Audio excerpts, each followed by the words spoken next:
You can take it away whenever you're ready. Okay, might as well get started because usually these last about 90 minutes and I think we only have about an hour. And so I want to make sure that we get to the good part, which is everybody's feedback. So it's 3 o'clock. Thank you everybody for joining. This is the portion on the Federal Strategic Plan to Prevent and End Homelessness, a listening session dedicated to the Built for Zero cohort. I want to thank Community Solutions for inviting us to have this as part of the learning session. I keep interchanging those, the listening session at the learning session. So thank you so much for inviting us here, and let's just go ahead and dive right in so we have plenty of time for your feedback. So here's on the agenda, we're going to do a welcome and introduction, just to talk a little bit about what USICH is and does in case you're not familiar. I think most of you are. I'm going to talk a little bit about previous federal strategic plans, the current state of homelessness, where we go from here, especially given everything we've learned in the last 2 years now. And then we're going to dive right into our key questions for consideration. And then lastly, we have sort of a kitchen sink question of, is there something missing, something we didn't ask that you feel would be very important to include in the federal strategic plan to reduce and end homelessness? And then finally, a timeline for when we're going to release this new federal strategic plan. So first, if you don't mind, as you're joining in, if you would please change your display name to include your agency affiliation, or you can just put it in the chat, your name, role, agency, or program, and your community, where you're calling in from. That would help out a lot just to get an understanding of where all the feedback is coming from. This is anonymous. Your name's not going to be tied to anything. It's just to really understand where the feedback is coming from and make sure that everything's included. Okay, so please do that. So just a reminder, USICH is the only federal agency with the sole mission of preventing and ending homelessness in America. We coordinate with our 19 federal member agencies, state and local governments, and the private sector to create partnerships and use resources in the most efficient and effective ways and implement evidence-based practices. We also believe housing should be a right, not a privilege, and that policy should align with that belief. So these are our key values as we take on the creation of a new federal plan, and we ask that everybody please keep this in mind as we move forward. Our new plan will center racial equity, will support evidence-based practices such as housing first.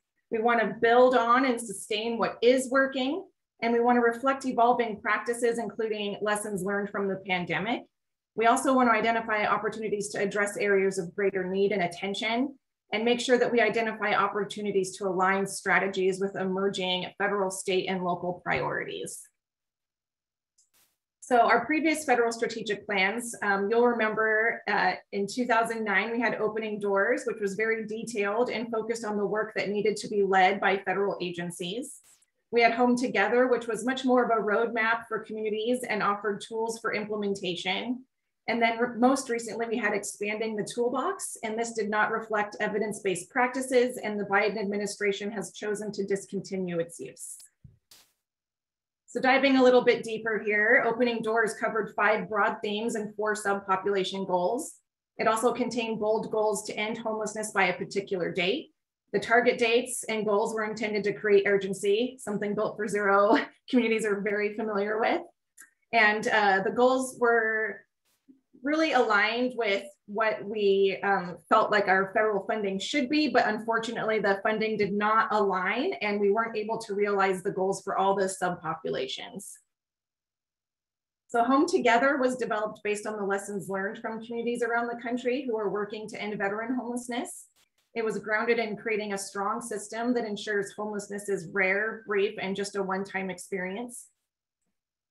It aligned with HUD-HERF measures and also focused on populations and provided direct guidance for communities on key elements needed in the system to get the job done. So let's take a moment to talk about where we are and the progress we've made over the last 10 years or so. When we look at national data, we see indications of progress, but also a clear need for continued work and greater progress. As you know, one of the key measures we use with the federal partners is through the annual point in time count of people experiencing homelessness. Keep in mind, these numbers are from before the COVID-19 pandemic. And so when we look at this data over time between 2010 and 2020, we see a 9% reduction in overall homelessness, a 29% reduction in the number of families with children experiencing homelessness, and a 50% reduction in the number of veterans experiencing homelessness. We also saw an 11% reduction in homelessness among unaccompanied youth and young adults since 2017. Unfortunately, we also saw a 4% increase in chronic homelessness and among people with disabilities who have experienced homelessness for a long time or on multiple occasions over a period of time. And in particular, this includes a 15% increase between 2019 and 2020 alone. Also in 2020, for the first time in our country, the number of individuals experiencing unsheltered homelessness exceeded the number of individuals who were sheltered. And so while the overall reduction in homelessness is positive, this chart shows that over years of steady progress, we have seen some of the numbers level off and begin trending in the wrong direction. We are losing many of the gains we have made, pointing to a continued need to work together in greater progress. And this is especially true for people experiencing unsheltered homelessness. As you can see, that green line has been steadily increasing since 2015. So as mentioned, Home Together was built on the experience of ending veteran homelessness in many communities. From that work, we learned the recipe needed to make significant progress on ending homelessness and translate the lessons learned, which were intense community collaboration and systems refinement needed to end homelessness for other populations, as Built for Zero is very well aware of. So where do we go from here? Learning from the last 18 months really has to be leveraged to make real change in this country for vulnerable populations and people of color. The last 18 months have been very challenging for communities and our families, especially for people experiencing homelessness. And we have battled a global pandemic that has just been a traumatic event for everybody. And it's never been more clear the vital connection between housing and health. When the country shut down and we were all told to stay home to keep our friends and family safe, thousands of people were without a place to call home and had nowhere to keep their friends and family safe. So to them, this message was very terrifying. And through the data that we saw, the most severe impacts of COVID-19 were on communities of color. And we continue to see firsthand the impacts of racial injustice and inequities and how they disproportionately affect the health and housing outcomes of people of color. As mentioned, in 2020, it was the first time in our country the number of individuals experiencing unsheltered homelessness outnumbered those who were sheltered. And this is unacceptable for the wealthiest country in the world to have people sleeping on our street. Also during this time, our country witnessed the brutal murder of George Floyd. And this event led to a racial reckoning in this country that highlighted the urgent need for systems change and accountability. We're also facing a once in a generation federal funding opportunity to leverage all of the resources from the CARES Act and the 1.9 trillion in funding from the American Rescue Plan, as well as what's hopefully going to come with the Build Back Better plan. And we must take advantage of this opportunity and maximize these resources to truly put a dent in end homelessness. So with all of that in mind, keeping in mind that we were trying to center racial equity, we really want to build on what we've already been doing that is working and refine what is not. What do you think, in your experience, should the federal government's top priorities be as they relate to preventing and ending homelessness? And I invite folks to come off mute or put anything they would like in the chat. And I would also like to extend this to the improvement advisors and system transformation advisors for their feedback as well. And I'll pause there and wait for some feedback. Hey, how you doing? Hi. Hey, this is Reggie with the Central Mississippi COC. I'm the coordinator, entry coordinator. And I think, you know, right now we're in a stage where we have we're facing a lot of challenges. And, you know, that's fine because this is what we do. But, you know, as I do my work, and I'm a formerly homeless individual. So when I do my work and, you know, the funding sources, you know, can become complicated. But one of the things I think should happen as far as funding is that the funding should be more targeted to the different populations we serve. And I think, you know, because you have one funding source and you have to serve 3 or 4 different populations, those re-entering into society, you know, from prison or whatever, those who are the unsheltered homeless, domestic violence and so forth. So I mean, you know, I think, you know, those funds should be more targeted to those different populations. Thank you. Thank you so much. And I have an observation though, Tamara. Can you hear me okay? Yes. I've been in this work since I got off the street 3 years ago. And one of the things that keeps coming up to me is that the families that I see are not the families that HUD says I should be seeing. Two parents and 2 children. I don't see that family nowhere in my work. So what can the federal government do to look at? Because I think that a lot of times when numbers are crunched to get funding from the government, that when you use that dynamic of a husband and wife and 2 children, that math doesn't work for the people that we serve. So what can the federal government do to look at what HUD says is a family as opposed to the families who we serve? Thank you. Thank you very much.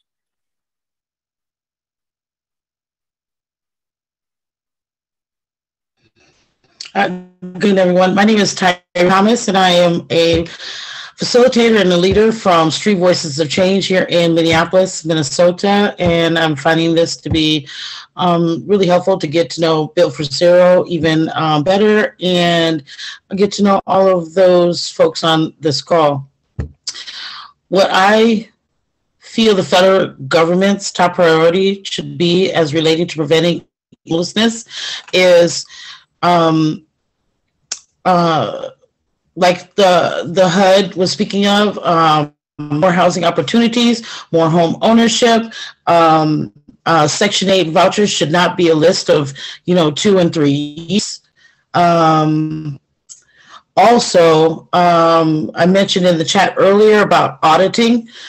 Trillions and trillions of dollars have went out, just as we were just speaking here on boots have been on the ground and things only got worse. So where's the accountability and the money that's already being spent?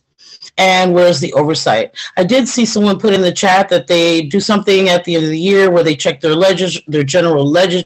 But I was in a housing situation and formerly a shelter situation, and folks, both those agencies still collected money for me, and I was 9 months in my home.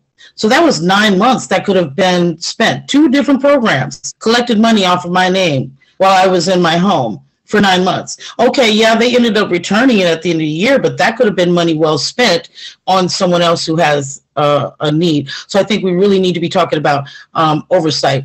We can keep throwing money over there, throwing money, but if we're just making bigger problems. I think the government's top priority should be preventing homelessness, is oversight on dollars are being spent and that they are being spent well.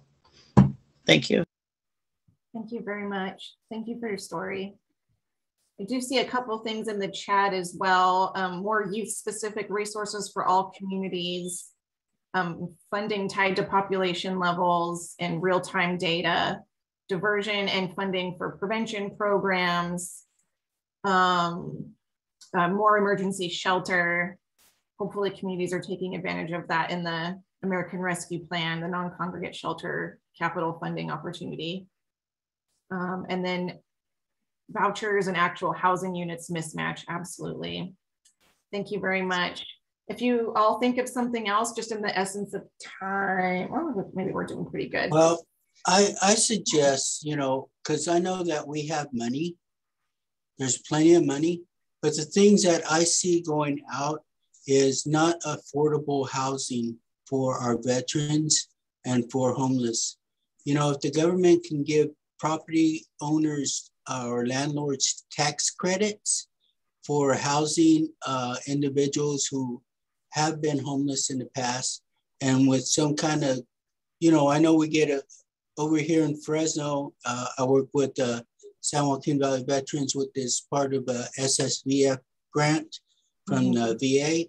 And we do give a double deposit, but sometimes they want like a guarantee, that everything's gonna be okay.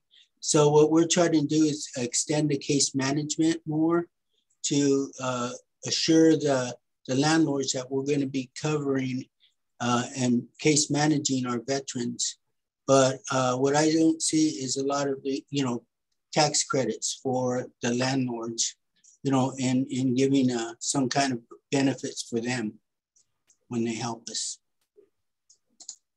Absolutely, thank you. Affordable housing opportunities has been the #1 theme that we've heard across the country so far. There's no access to affordable housing anywhere in this country. So absolutely, we need to make sure we figure that out. Tamara, can I this is Dawn from Jacksonville, Florida. Can I piggyback on that? Yes. I think it would be helpful if we also worked on changing what acceptable housing is under these federal programs. I'm going back 3 decades ago when I was in, more than 3 decades ago, when I was in college, they had just come out with a report in St. Louis on an increase in homelessness for the very first time. And it was correlated to shutting down of boarding houses because they were trying to revitalize the inner city. So as we changed what housing stock was available and changed the rules of housing, we started to see the unintended consequence of street homelessness. So I think as we look to build, which I'm hoping there's more money in here to actually build new housing, what does that look like, and how can we make small rules changes to get more bang for our buck on that housing? Mm-hmm. I'm thinking, like, does everyone need a private bathroom? How many people can share a kitchen? What could a semi-communal place look like for individuals that would be willing to live there? Absolutely, thank you. Hey Tamara, it's Ian. Good to see you.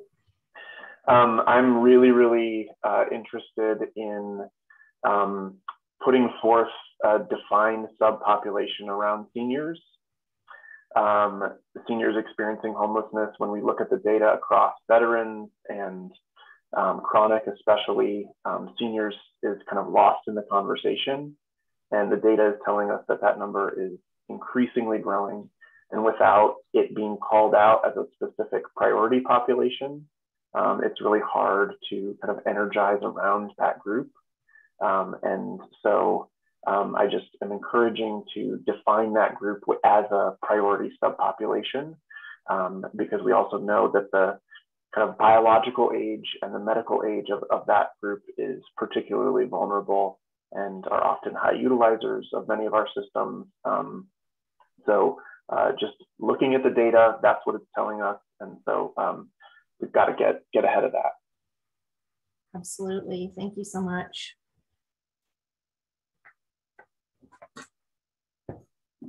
I'd say to kind of echo Dawn, something that I think we could see more of is creative housing solutions. Denver has been exploring a couple of options for safe outdoor spaces, tiny home villages, things like this, which I think also prioritizes individuals who aren't comfortable going straight from literal homelessness into a housing facility for a variety of reasons.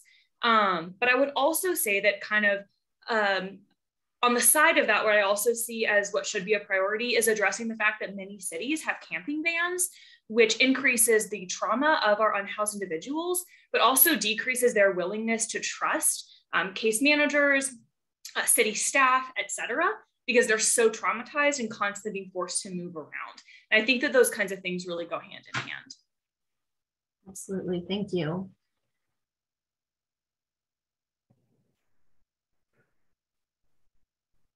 Hi, if it's okay to pipe up here, Eric from Spokane, Washington.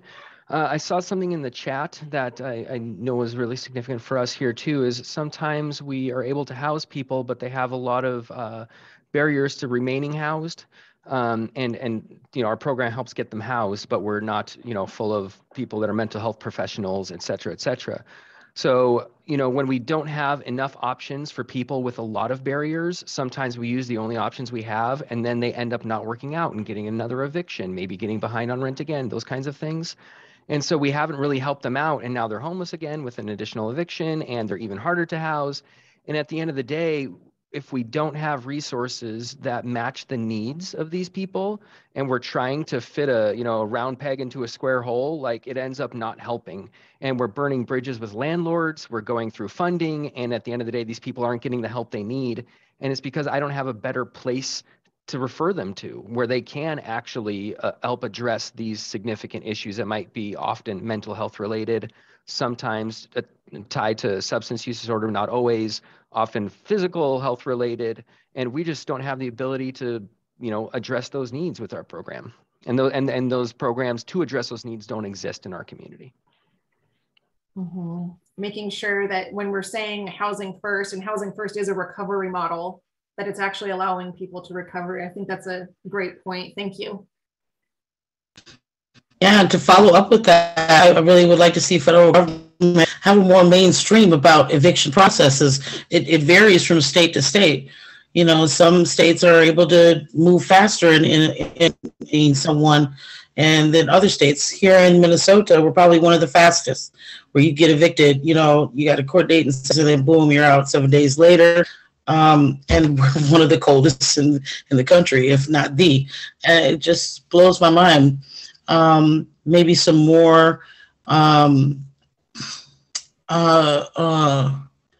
cohesiveness around what eviction looks like. And then also to piggyback on the whole landlord incentive, more mitigation and mediation for landlords, a place where a landlord can go and be like, I'm struggling with this tenant right now. Could you help me mediate this? Maybe there's something else going on. That would be huge. Thank you. That's a great point. I remember seeing a study that people asked landlords, what would you rather have, more money or just somebody to help you work through these things and make sure that people got support? And overwhelmingly, they just wanted support with the supportive services. They didn't really necessarily need more money. They just wanted support. So that's a great point. Thank you. All right, I see a lot of things have popped up in the chat. And don't worry, all of this is I'm gonna save this entire chat and make sure every word gets sent in. So I see focusing on the clinical case management of needs of those who are housed, not just general. Thank you. Adapt Medicaid waivers to accommodate housing payments. There's a lack of consistency in state implementation, and coordinated care organizations are more at risk than others. Absolutely. Thank you so much for that. Ask Congress to pursue federal data and technology reform. Absolutely. So much data and it's still so hard to make use of it. Technology could be an accelerator in our work. Right to counsel for eviction courts. All right, thank you. And if you think of anything else, please put it in the chat. I will make sure that everything's going to be saved and word for word sent in. So it will be sent. So please put it in there if you think of something that also should be a priority. So some of this we discussed in the last question as well. In your communities, what are you seeing as the biggest barriers to ending homelessness and what who your organization is serving? What's stopping you from meeting that goal? I'm ready for the waterfall of housing in the chat. So Tamara, it's Cliff from Tucson. How are you? Hi, Cliff. So our biggest thing is we've got the landlords coming in from out of state that are trying to boost our prices to California levels and stuff like that when our community doesn't make that kind of money. Some type of help for finding a way to do affordable units, because I know we have the vacancies out there. We just don't have affordable vacancies. Mm-hmm. Thank you. If I could, yes, go ahead. Yeah, I think one of the young ladies said it earlier. Will building. I think in Charlotte, that's where I am. Since we're at the bottom of upper mobility, we're trying to do I think we want to be like the lead on this thing nationwide. If anybody can do it, I think Mecklenburg County can definitely do it because we have the money, like has been said earlier. But I think one of the biggest barriers is will building. The building the will for everybody to want to do something about this problem, especially since it's nationwide. It's hard to kind of like get over the barriers of people who don't understand, right?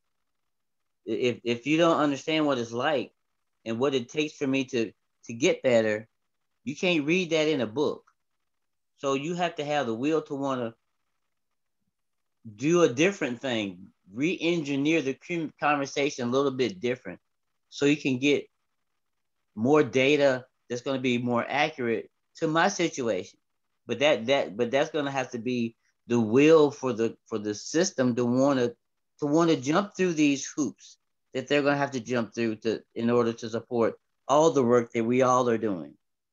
I think that's a big barrier, getting people to really understand that how serious this problem is. I think a lot of folks think, we're invisible, so they don't want to see homeless people or somebody on crack cocaine or something.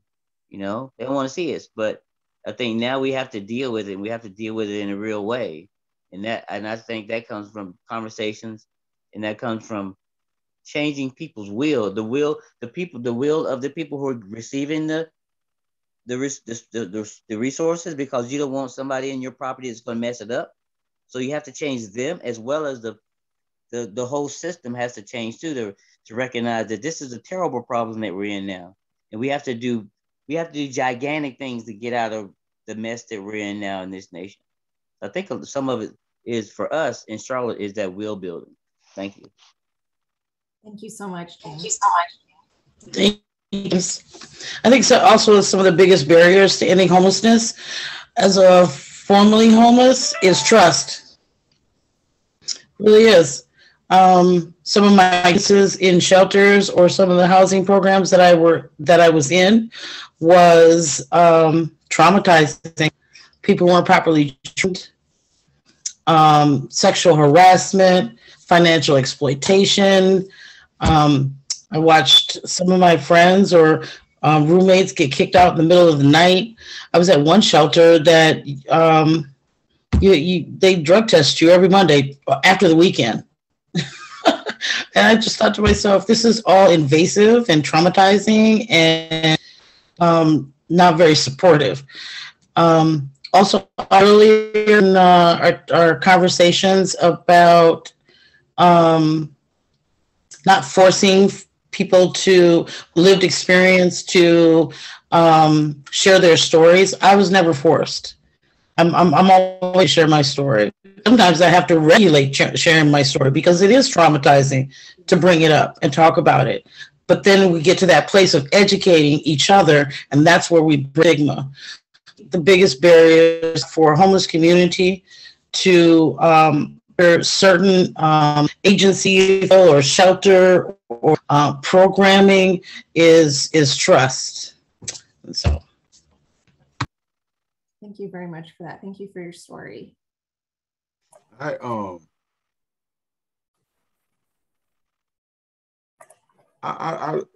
know there's a lot of harsh realities, because one, it's a big thing, Tyra, being formerly homeless and you having that experience, and then to begin to do the work, and it makes you fit so well in your job because that's what I'm experiencing. So you kind of seeing it from both sides. And one of the things that this is a reality is that the biggest barrier, and I can only speak from what I'm experiencing here in Mississippi, is the human barrier. That's from the people we serve, those participants, those homeless individuals, and the people who are trying to provide the services. There's a human barriers there. That's, it's not easy to overcome those barriers because the misunderstanding come in about, how you actually deal with the different population of the different populations that experience homelessness, the way that they experience this homelessness, and then those who are providing the funding, the federal government, they write these things down, these policies, these rules, these regulations, laws, these legislations, and so forth. But then down when the funds start to trickle down, things change in the process of actually getting people where they need to be and how you need to get them there becomes difficult, and it becomes the biggest barriers. And so you know, that's bad when you're dealing with homeless people who they need a response, you know, and when that response is delayed for, you know, for so long, then they begin to get mad and upset. And then and so those breakthroughs that you're having that become, you know, that's become so encouraging to you, you know, those, they go away. And then, you know, now you're dealing with a difficult population that's spreading the word, saying those people ain't gonna do nothing, they're just talking and so forth. But they don't understand what you're facing. I think the human barrier, this understanding that it creates on both sides is major. Absolutely. Thank you so much for that.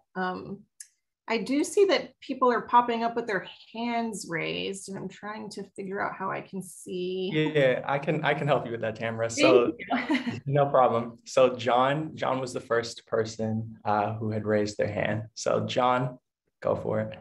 Hi. So I apologize if I'm stepping into this conversation a little bit late. I was actually speaking at our Board of Supervisors meeting on a different call today about seniors and housing and a number of different issues here in San Diego related to homelessness and housing. And I was listening to the comments of my colleagues, James and Tyra. We serve on the Homelessness Advisory Committee to Build for Zero. And, you know, look, we have to stop designing programs without the engagement of lived experience individuals. There are so many people that are, you know, building and designing programs that have no clue of what the experience of homelessness is. And God bless their intentions, but until you've lived on the streets, you don't know what you need, and you don't know what the particular issues are in your locality that obstruct you from getting out of homelessness. That's one of the reasons that I created lived experience advisors, because many agencies have been struggling, and I'm not here promoting my business. I'm just saying many agencies have been struggling with how to compensate people, because, you know, for 2 or 3 years, I was voices of our city choir at leading our advocacy, and I got paid. So one of the reasons that I now sit on the mayor's team leading the implementation of our homelessness plan, I sit on the COC board, I sit on our homelessness court committee, and many other committees that I don't have time to talk about, is because I was paid to be there. We need to recognize that the commitment of people like James, Tyra, myself, and other advocates with lived experience is just as valuable as the 6-digit figures of everyone else at that table. And until we do that, we are failing to engage the homeless community and the lived experience community in an effective way. So that's where I come in and where lived advisors come in. I think Tyra has a model to do the same thing. I know that James is now, you know, working towards that.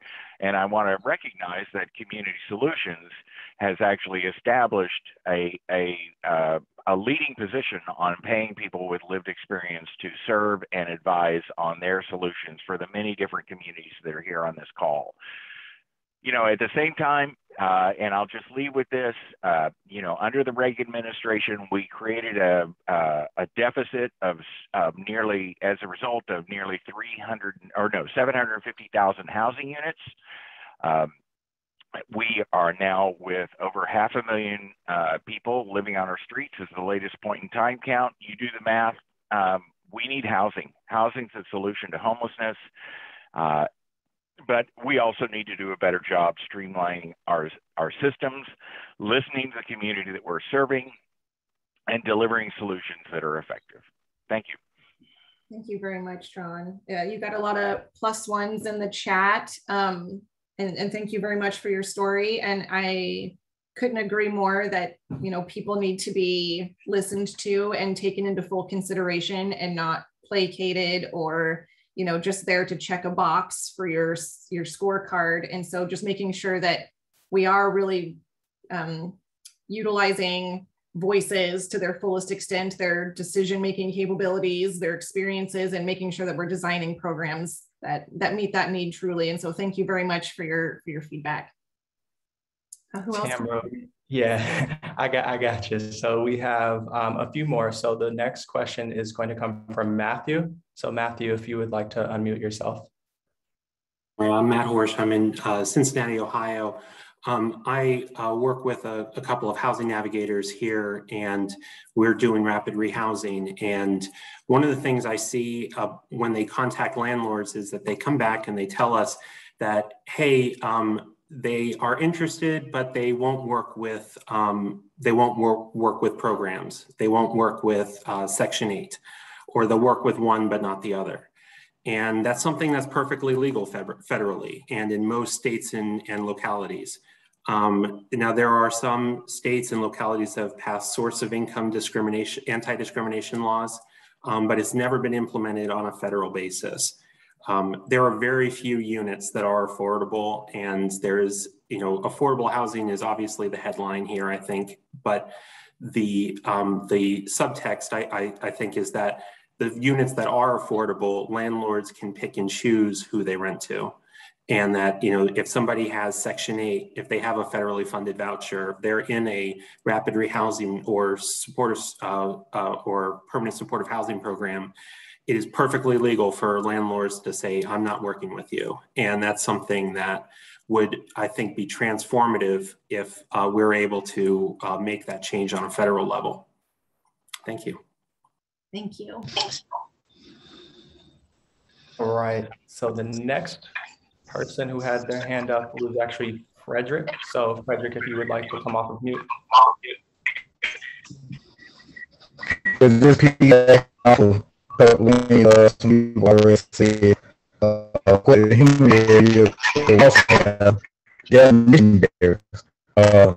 run into a lot of people in rural areas. Sorry, I understand what you're saying. Frederick, I think you're breaking up. Is that better? Still having some audio. There's like an echo. I'm trying to find out anything. Is it better? No. Okay. Frederick, if you want to enter your question into the chat or your comment, we can definitely answer it like that as well. Okay. I think we might have some. All right. So, Tamara, the next question is coming from Amanda. So Amanda, if you wanted to come off of mute and ask your question. Sure. Thank you. Amanda Harris with Montgomery County, Maryland, not to be confused with the other hundreds of Montgomery counties. So my response to this question, I actually put it in the chat for the first question, but one of the biggest barriers that we're seeing is a lack of infrastructure. So over the last 18 months, COCs, homeless service systems, have received tons and tons of federal dollars, which is fantastic. But very little of that is being used to actually build up the infrastructure needed. I mean, our budgets, I think my budget has quadrupled over the last year, but no additional staff. And most of those dollars are going directly to help tenants, to help people exit homelessness. And I think it was just highlighted by the earlier conversation from the mayor's survey that 30% of those cities surveyed don't have anyone focusing on homelessness. So that's a huge problem. I was on another call with Treasury, and they were talking about how do you use ERAP to help people exit homelessness. And several of the COCs that were on the call said, we don't need any more money. And it's not that we don't need more money. We certainly need more money, but we don't have the people or the infrastructure to be able to push those dollars out the door. So I don't want that message to get lost, because we can't overcome any of these other barriers. We can't build well, we can't be creative if we're just trying to survive and not have that mental space to be able to think creatively. Thank you. Absolutely. And if staff that you do have are getting burnt out because the workload is so much because you have to spend all this money, that's even causing more issues. So thank you very much for that. We have a few more, Tamara. The next question is coming from Meg. So Meg, if you want to take yourself off of mute, go for it. Hi, thanks everybody. I'm in Olympia, Washington. But I think, you know, I agree with so much of what everybody said, but I think a specific point that I want to make right now is that one of the biggest barriers for us is just a lack of understanding and acceptance of the issue. And I think this kind of goes into the previous question. I really wish that there was more of a national coalesced effort around messaging when it comes to the fact that this is a housing issue first and foremost. Like, I have a talking point I use in my community that because in my community there's so much of like, it's not a housing issue, it's a substance use addiction or mental illness thing, and that just like completely derails any efforts to cite new programs or to you know, that just feeds completely into political will and NIMBYism that becomes the biggest barrier for us. Even if we had funding for housing, we have no local zoning requirements that help make it easier to cite it or anything like that. And so a talking point I typically use is that there's 19.7 million people in the United States with a diagnosed substance use disorder. And so even if every single homeless person was addicted with a substance use disorder, it would still only represent 2.8% overall of people with substance use disorder. And so why are we even talking about this as an addiction issue, period? Like, and I think that if we had more support from the federal government and to have education around that, it might be able to help local communities fight the stigma, which besides the number of units that are available, is literally by far the biggest barrier that we face. Thank you so much. I'm sure a few of you still probably have your hands raised, but we've still got about 4 more questions to get through in the next 20 minutes. So if you don't mind, just please put it in the chat so we can hear your feedback, but I'm gonna move us forward to question 3.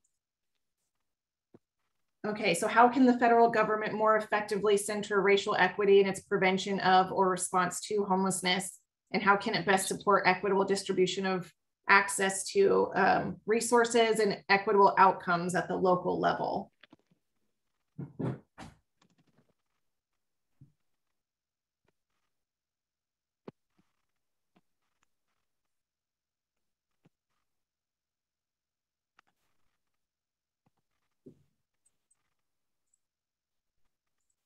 Okay, that was 3 questions in one, so I'm going to have to navigate that a little bit.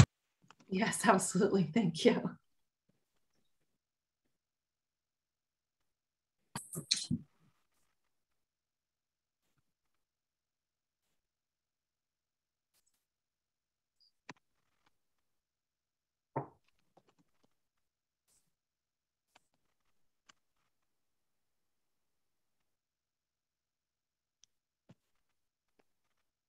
I do see something in the chat that FMR requirements exacerbate the housing segregation issues in our community by assuring that those seeking affordable housing have to live in areas that are concentrated with affordable housing because those are the apartments that meet FMR.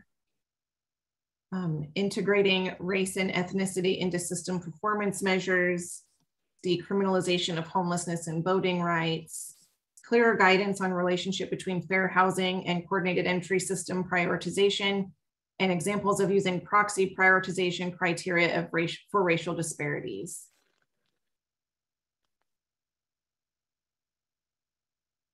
And I see fixing the terrible race and ethnicity HMIS elements.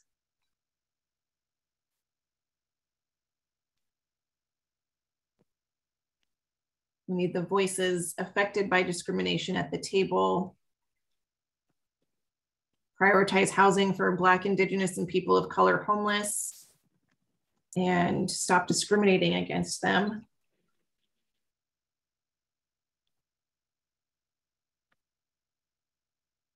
Equity needs to be measured in the outcomes, and we need to address that. It is bigger than the homelessness system of care. The abundance of funding often cannot remain in the region that it comes from. It must be directed to underserved and overly represented populations.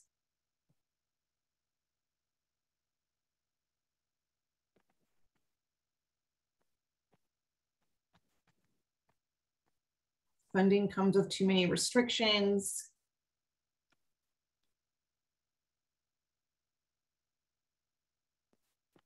Understanding how public systems that target those in poverty, criminal justice, foster care, et cetera, impact Black, Indigenous, and people of color communities at greater rates and are a feeder into homelessness.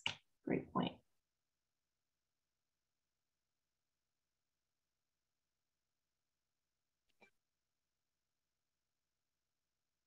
Somebody saying address the root cause. Homelessness is created when someone loses housing. The federal government needs to do more to prevent people from being removed from their housing. Affirmative action for housing, provide financial incentives for landlords that rent to Black, Indigenous, people of color. Words matter when speaking of the epidemic of homelessness. Pay attention to how it's categorized, discussed when speaking about certain racial and ethnic groups. Okay, and there's some people with their hands up. James, if you wanted to come off of mute and ask your question. Yeah, just an observation on this question about the federal government being more effective about centering racial equity. The great thing about where we are now is that you have baby boomers partnering with the younger generation to try to figure this thing out. I think the conversation has to go back when you talk about racial equity. You know, what does that mean? I think a lot of us have different meanings for that term, for that statement. But I think it has to go back to, you know, some real talk about capitalism and how capitalism is pushing poverty. And how can the federal government censor that capitalism to where it's not creating and helping to sustain poverty, because poverty is now an industry. So how can we get the federal government to more efficiently, I think, have the conversation about what is real racial equity? Does that mean the people who are hurt get more, and then the people who aren't getting anything, they think something's being taken away from them? So I think, as well as everybody wants social justice, racial equity, and all that stuff, but we're so ingrained in capitalism and the power structure that I'm concerned that even when we do talk about racial equity, you know, can we get to that point where it is truly racial and equitable? You know, because it can't be equal. Because racial equity means you got to give me more than you give the next person because my numbers are higher than yours, right? If more Black people are homeless, that means you got to give more people who you know, more funding to Black people if the numbers show that they're the ones who are most affected, right? That makes sense. But I think the conversation has to be, when you're talking about racial equity, it has to be talked about capitalism and what capitalism does for poverty in the racial context. Thank you. Thank you so much. And then there was one other question from Tyra, and then I think you can probably move on. No, I was responding to the question. I was responding. Federal government needs to do more to be effective in education and home. A person like myself on a fixed income should be able to still buy a home. Government should find a way to do that. I could get on the 40 acres and a mule brain, but I'm not going to do that because I think we know the story behind that that's not happening. So we'll go back to the word reparations. Federal government needs to find a way for a population that's only 13%, wouldn't even put a dent in their budget, to help educate folks about homeowners, land, we can go on and on and on, to build generational wealth. And I think that's where federal needs to start, is on education and putting their money where their mouth is, and start with those reparations and get that money out and help learn how to build their generational wealth. Great points. Thank you.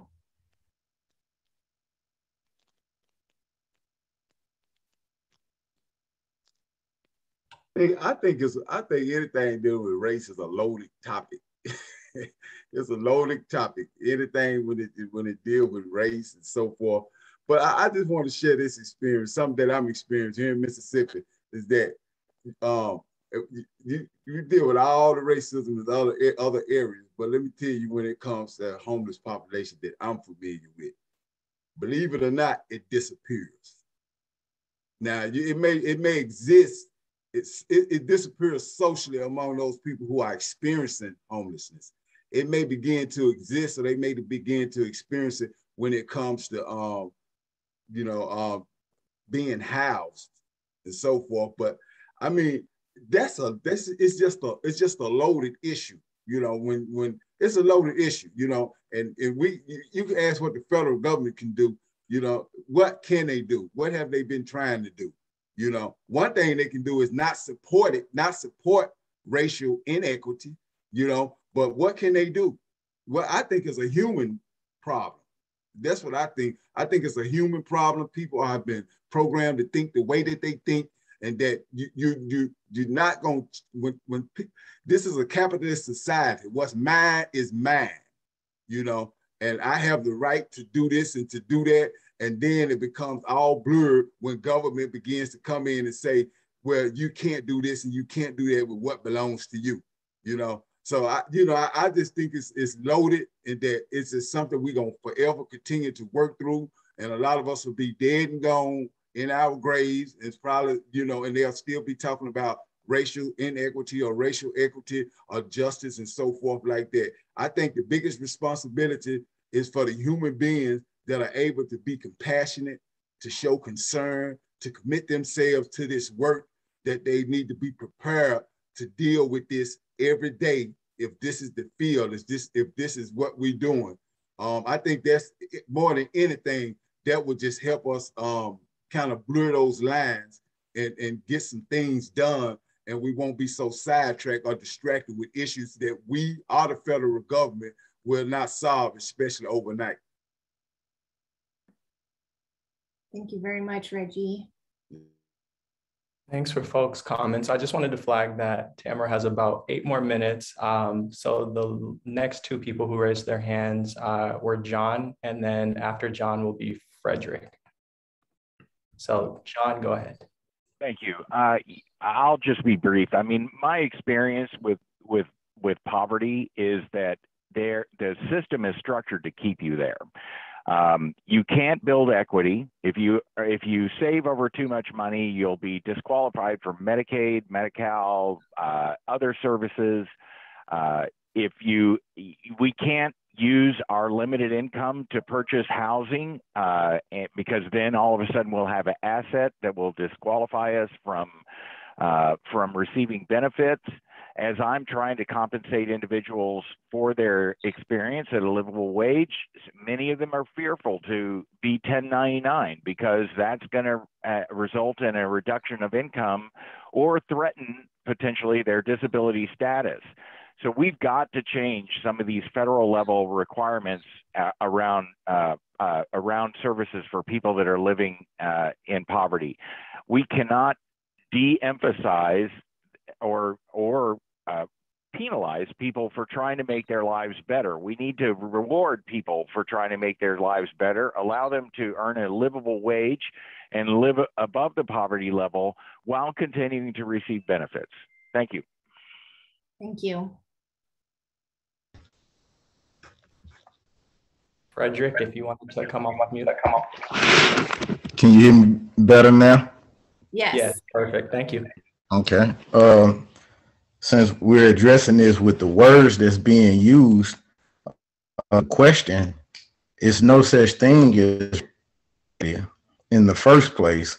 If you put the word race in the equation, you're talking about a competition, and no race will ever be in the form of equity, just due to, let's say, political usage of terminology is the reason we're in this position in the first place when it comes to the federal government. if you notice, everything dealing with the federal government is asking about race, not ethnicity, but race. And even when they do ask the question of ethnicity, is only two options that you are actually given, just like on the HMIS form. You either Hispanic or non-Hispanic. So again, that identity is one of the things that we know when it comes to the federal government. That's what it's used for. The money follows the people. When you're talking about federal government, when you're talking about federal money, it follows the people. And so that's why it's so separated upon race. And just according to history, that's how everything has got to this disproportionate number that we're on now, is because of funds, federal funds, that were not allowed to certain groups of minorities or people. I hate using that word, but people in general. And that's how we got into the situation we're in right now. And again, I keep hearing people say, yes, about human rights. And that's correct. That's why the civil rights didn't do anything for anyone in particular. That was for all people. But at the same time, when we're talking about human rights, we're talking about the right to the pursuit of life, liberty, and the pursuit of happiness, in which who defines that definition of pursuit of happiness. And just to go back, even though we're on this question, I know the last time I wasn't being heard clearly.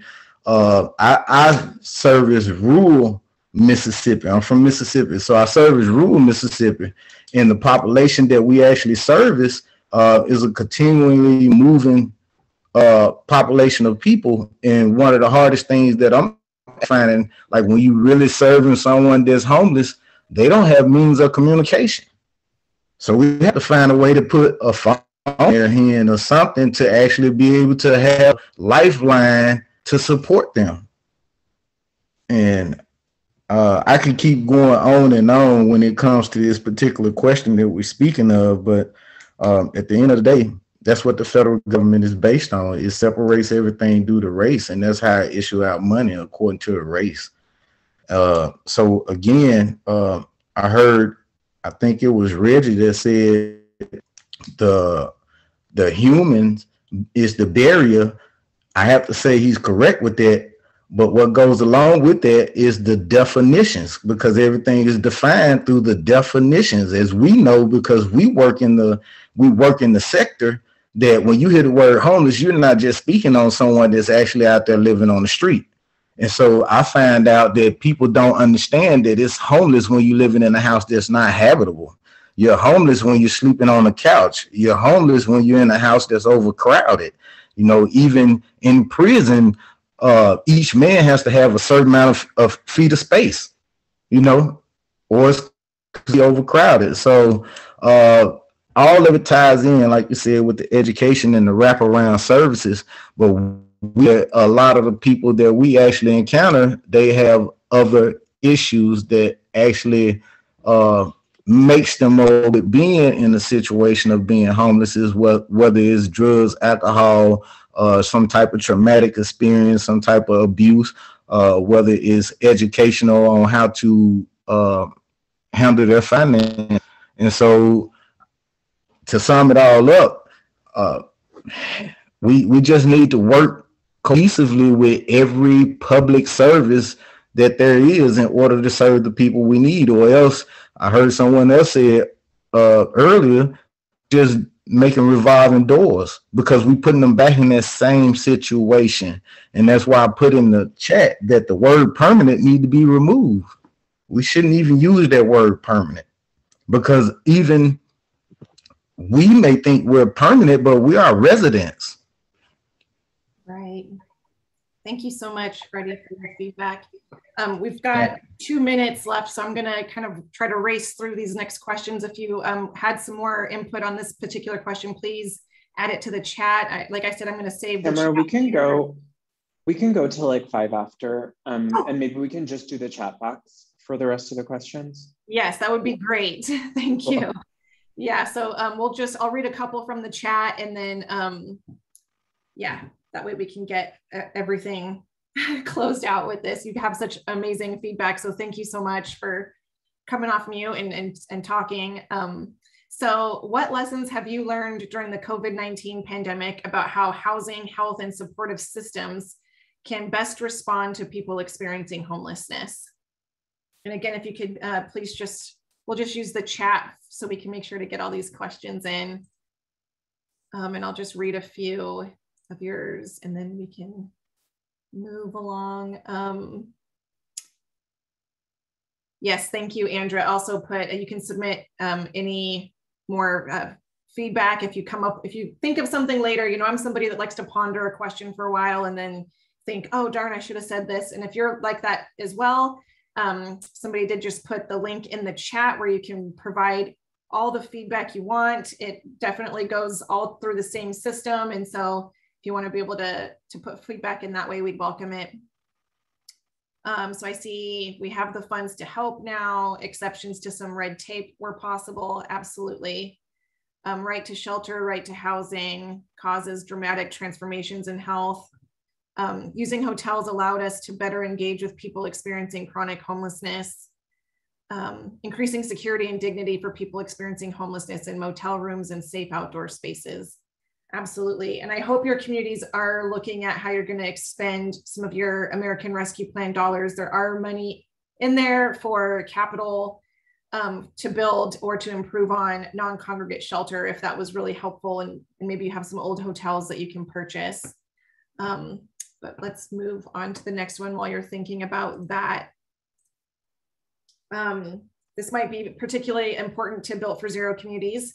So opening doors and home together included a goal to end homelessness for all Americans, as well as goals to end homelessness among specific subpopulation. So should the next plan also include those specific subpopulation goals? Should it just be one goal to end all homelessness, or should the goals include target dates?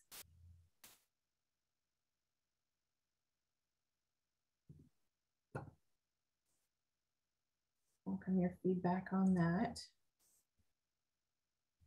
Just a resounding yes.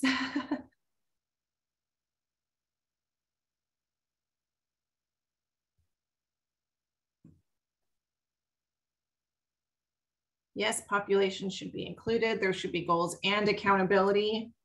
Yes, I've heard in previous sessions, goals along with funding to match. Goals aren't smart if there's no time element. Yes, great point. One goal to end it all. My heart hurts when we have to choose someone over others. I feel like we should start with subpopulation specific and then end it for all. Okay, great. Thank you. And please keep the feedback coming for the target goals. And then our final question is there anything that we missed in these questions for consideration, something that you think is just super important that we include in our federal strategic plan to prevent and end homelessness?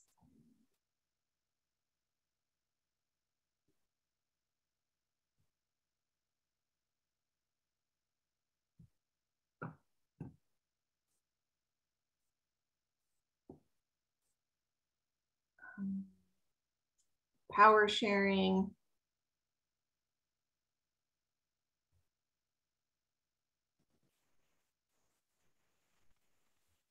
Get property owners involved. Oh, discussion on mental health. Mental health. So that. Tamara, a little segue question I saw in the chat. Where does the feedback go from here? Like, what are the next steps to this? And we'll share the chat for sure. Yes. I'm about to hit save. Perfect. So again, if you want additional input, go to USICH Federal Strategic Plan. But so where does this go from here? So from August until November, it's actually the first week of December now, we're gathering stakeholder input, a lot like listening sessions like this. So I'm going to save this chat. I took vigorous notes, and then I'm going to submit this through an online portal that we're submitting everything through. And then from November to May, the USICH team is going to draft a plan based on this stakeholder input. We're going to be looking at everything and making sure that it is a fully informed and holistic and inclusive plan. So we've got a lot of agencies and communities that we've been meeting with, and hopefully it's going to be as well-rounded as we want it to be. And then we're hopefully going to release the new federal strategic plan in May 2022. So that is where the feedback will be going, and that is the proposed timeline. And if there's nothing else, that was all that I had. And I just cannot thank you all enough for your candor and your feedback. I haven't had a session yet where we ran long, and so this was outstanding. And I appreciate y'all so much for giving us your feedback, your very important feedback. And I just want to thank you again. So that's all for me, Gary. I'd also like to say, Tyra from Streets of Change, this was robust. I really appreciate it. Please care. Great work. Thank you so much, Tyra. Thank you for your feedback. Thanks so much, Tamara. It was great to have you with us. And yeah, Andra was just sharing with me that like she's been on other ones where everything's in the chat. So it was like super quick. And there was like just like so much great discussion on this one. It's really awesome. I was very hesitant to even step in and say like, let's stick to the chat box for the next ones, because the things that people were saying were just really, it was gold. Yeah, it was a gold mine. Yes, thank you so much. Thanks so much, Tamara.